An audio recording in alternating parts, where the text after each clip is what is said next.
So ভাই লোক, দেব আর মিঠুনের প্রজাপতি 2 এর ট্রেলার ফাইনালি রিলিজ হয়ে গেছে। অ্যান্ড ট্রেলারটা আমি অনেকবার দেখলাম। আর সবাই এই ট্রেলারের ভেতর থাকা ইমোশনটা নিয়ে কথা বলছে, কিন্তু এই ট্রেলারের ভেতর এমন একটা জিনিস আছে যেটা নিয়ে কেউ কথা বলছে না। আর আমি আজকে সেটা নিয়েই কথা বলবো। বাট প্রথমে যদি বলি এই ট্রেলারটা আমার কেমন লেগেছে, তো আমি বলবো আমার বেশ ভালো লেগেছে। ভালো এই কারণেই লেগেছে কারণ এই ট্রেলারটা দেখে মনে হচ্ছে না যে আমি কোনো সিরিয়াল সিরিয়াল টাইপের মুভি দেখতে যাচ্ছি। মানে এখন তো অনেক জায়গায় হয় যেখানে ফ্যামিলি মুভি বানানোর নামে একটা সিরিয়াল বানিয়ে দেয়। ইয়েস, টোটালি সিরিয়াল টাইপের ভাইব আসছে সব মুভি থেকে। বাট এই প্রজাপতি 2 এর ট্রেলারটা দেখে কিন্তু কোনো জায়গাতেই মনে হচ্ছে না যে এটা একটা সিরিয়াল টাইপের ভাইব দিচ্ছে। এটা আমার বেশ ভালো লেগেছে ট্রেলারের ভেতর। তার পাশাপাশি ট্রেলারটা যেভাবে স্টার্ট হয় পিওর কমেডি দিয়ে, সেখানে কাঞ্চন মল্লিক আর মিঠুন তার ভেতরকার যে কেমিস্ট্রি, সেটা আমার দুর্ধর্ষ লেগেছে। আমি জায়গাটা হেসে ফেলেছিলাম। আই হোপ মুভির ভেতরেও এত ভালো ভালো কমেডিই থাকবে। আর তারপর যেভাবে ট্রেলারটা কখন কমেডি থেকে একেবারে ট্র্যাজেডি ইমোশনাল দিকে চলে আসে, তুমি টেরও পাবে না। ওই যে ট্রানজেকশনটা ছিল, আমার বেশ ভালো লেগেছে। এই ট্রেলারটা এন্ড হতে হতে যে ইমোশনাল বন্ডিং বাবা ছেলের ভেতরকার, বা বলতে পারো মধ্যবিত্ত ঘরের যে ইমোশনাল বন্ডিং, সেটা যেভাবে স্ট্রং ভাবে এনারা হোল্ড করে, ওই জিনিসটা ভাই আমার মারাত্মক লেগেছে। আমি বলবো না আমি কেঁদে ফেলেছি, ওটা বললে একটু বেশি বলা হবে, বাট ডেফিনেটলি সেই ইমোশনটা, সেই স্যাডনেসটা আমি ফিল করেছি। আর আমি এটা আশা করি যখন আমি প্রজাপতি 2 মুভিটা হলে দেখব, তখন এই মুভিটা আমাকে কাঁদিয়ে দেবে। তখন হয়তো আমার চোখটা একটু হালকা হালকা ভিজে ভিজে যাবে। আর যখন হল থেকে বার হবো, তখন হয়তো আমি পুরো এই মুভির সাথে ইমোশনালি কানেক্ট হয়ে যাব। তখন আমার মাথার মধ্যে খালি এই মুভির সিনগুলি ভেসে আসবে। আই হোপ এরকম টাইপের মুভিটা বার হবে। আর যতদূর আমার মনে হচ্ছে যে এই মুভির ভেতর এক্সে বার্কার এক পারফরমেন্স আমরা দেখতে চলেছি। ইয়েস, আমি মিঠুন চক্রবর্তীর সন্তান মুভিটা দেখেছিলাম, ভাই কি পারফরমেন্স দিয়েছিল।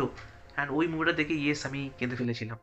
ঠিক আছে, তো আই হোপ এই মুভির ভেতরে মিঠুন চক্রবর্তী সেই লেভেলের পারফরমেন্সেই আবারও দিতে চলেছেন, কারণ উনি হবেন এই মুভির অ্যাকচুয়াল ব্যাকবোন। ওকে, তার পাশাপাশি দেবদার লুকও তো ফ্যান্টাস্টিক লাগছে। অ্যান্ড ওনার পারফরমেন্সও দেখে মনে হচ্ছে যে হ্যাঁ ভাই, উনিও এবার আমাদের চোখ ভিজিয়ে দিতে চলেছেন। আর তার পাশাপাশি যে কমেডি টোনটা রেখেছে, সেটাও আমার বেশ ভালো লেগেছে।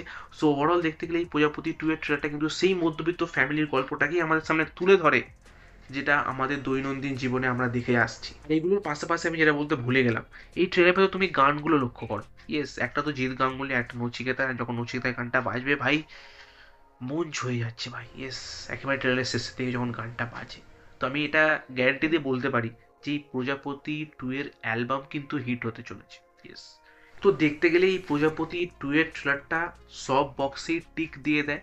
মানে এর কমেডি বেশ ভালো ছিল, এর ভেতর যে ইমোশন ছিল সেটা বেশ ভালো ছিল। তার পাশাপাশি এই ট্রেলারের ভেতর যেসব গানগুলো আমরা দেখতে পেলাম, সেটা দেখবো হচ্ছে মুভির গানগুলো বেশ ভালো হতে চলেছে। সো ওভারঅল প্রজাপতি 2 এর ট্রেলারটা সব দিক থেকেই ভালো। এর ভেতর কেউ নেগেটিভ জিনিস খুঁজে বার করতে পারবে না। বাট হ্যাঁ, একটা জিনিস যেটা এই ট্রেলারটা একটু হলেও রিভিল করে দেয়, সেটা হচ্ছে এই মুভির স্টোরিটা। একদিক থেকে দেখতে গেলে এটা ঠিকই আছে, পাবলিকের একটা সহজ সিম্পল ধারণা হয়ে যাবে যে মুভির গল্পটা কিরকম হতে চলেছে। অ্যান্ড ট্রেলারটাতে যতটুকু বোঝা যাচ্ছে যেখানে মিঠুন চক্রবর্তী একটা হোটেল আছে, অ্যান্ড উনি চান যে ওনার ছেলে সেই হোটেলটাই কন্টিনিউ করুক। বাট দেবদার ইচ্ছে উনি লন্ডনে গিয়ে একটা রেস্টুরেন্ট খুলবে। অ্যান্ড সেখানে উনি যখন সেটেল হয়ে যায়, সেখানে গিয়ে বিয়ে করেন। অ্যান্ড ওনার একটা বেবি হয়, একটা মেয়ে হয়। অ্যান্ড হয়তো সেই মেয়েটা হতে গিয়েই ওনার যে স্ত্রী, তিনি গত হয়ে যান। আর তারপর দেবদাকে বাবা মা দুজনের ফুলটাই প্লে করতে হয়। অ্যান্ড সেইখানে দেবদার লাইফে একটা ট্র্যাজেডি ঘটে যায়, যে কারণে ওনার জবটাও চলে যায়। আর তারপর মিঠুন আসেন লন্ডনে, অ্যান্ড এসে ওনারা একসাথে মিলে একটা রেস্টুরেন্ট খোলেন, যেখানে আমরা ডায়লগও ট্রেনের ভেতরে দেখতে পাচ্ছি যে আমিও রাস্তা থেকে শুরু করেছি, তুইও রাস্তা থেকে শুরু কর। এতটাই আমি বুঝতে পারলাম, এর থেকে বেশি তো আমি আর প্রেডিক্ট করতে পারবো না। বাট এই গল্পটা সেই মধ্যবিত্ত লাইফের ভাঙা গোড়া নিয়েই হতে চলেছে, যেটা আমাদের খুব স্ট্রংভাবে হিট করবে। বাট এইবার আমি একেবারে ভিডিও শুরুতে যেটা বলেছিলাম যে এই ট্রেলারে থাকা ইমোশন নিয়ে তো সবাই কথা বলছে, বাট আরও একটা বিষয় আছে যেটা নিয়ে কেউ কথা বলছে না, সেটা হচ্ছে স্ট্রাগল। ইয়েস, এই ট্রেলারের ভেতর তুমি যে কারো স্ট্রাগল দেখো, তুমি দেবদার স্ট্রাগল দেখো, মিঠুন চক্রবর্তীর স্ট্রাগল দেখো, তিনি একজন যেহেতু বাবা, তো বাবা হয়ে ছেলের জন্য একটা বাবা যে স্ট্রাগল করে, সেইটা তুমি দেখো। প্রতিটা স্ট্রাগল, ইভেন মায়ের যে স্ট্রাগলটা, সেটাও খুব ভালোভাবে ফুটে উঠেছে এই ট্রেলারের ভেতর।